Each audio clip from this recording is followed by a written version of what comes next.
Nicknamed Greece's Pompeii, Akrotiri is the ruined city of Santorini. The main thing that Pompeii and Akrotiri have in common is that they were buried by volcanic eruptions which resulted in them both being perfectly preserved thereafter. However, there are also some major differences between the two.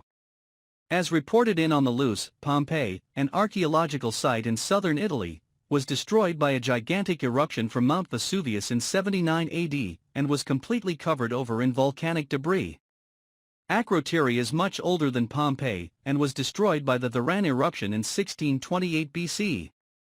The eruption completely destroyed the Minoan settlement. The Minoan civilization was a Bronze Age civilization on the island of Crete and its surrounding islands, and covered it in volcanic ash. It has been described as the most destructive natural disaster to have ever been recorded. It has been said that the people of Akrotiri were extremely advanced for their time. The buildings that people lived in were often up to 3 stories high. They also had toilets, baths, hot and cold running water, and an underfloor heating system.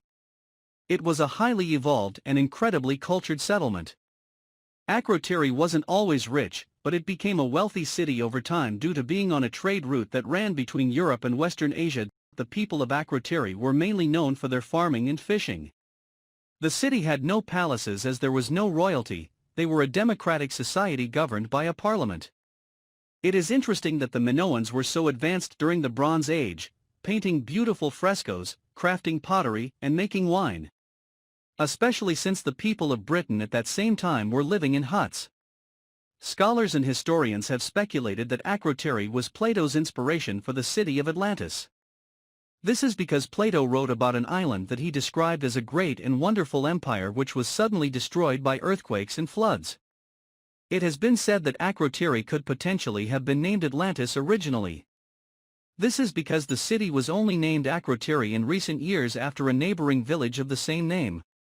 The Varan eruption was so enormous it managed to create a caldera that was 4 miles wide. The ash cloud that resulted was over 20 miles high, and the explosion encouraged a 100-meter tsunami. The entire area was covered in hot lava, ash, and debris. It is reported that no one went back to the island for centuries after the disaster. This resulted in Akrotiri being forgotten about until the 1860s when workers who were digging came across some buried artifacts. However, archaeological excavations didn't take place until much later in 1967. These excavations uncovered over 40 buildings from the ancient city of Akrotiri, and there are still many more to be discovered. It is said that so far only a third of Akrotiri has been uncovered, and it could take another 100 years to uncover the rest. Visitors are welcome to go to the archaeological site and walk around on structures that have been built above the ruins. Some of the walkways lead down to the houses, so that visitors can see what a Minoan home would have looked like. The city has been completely preserved, but unlike Pompeii there are no remains of human beings. It seems all the people who lived there must have had time to evacuate before the damage was done, taking with them their livestock and precious belongings. The strange thing is that nobody ever returned to Akrotiri.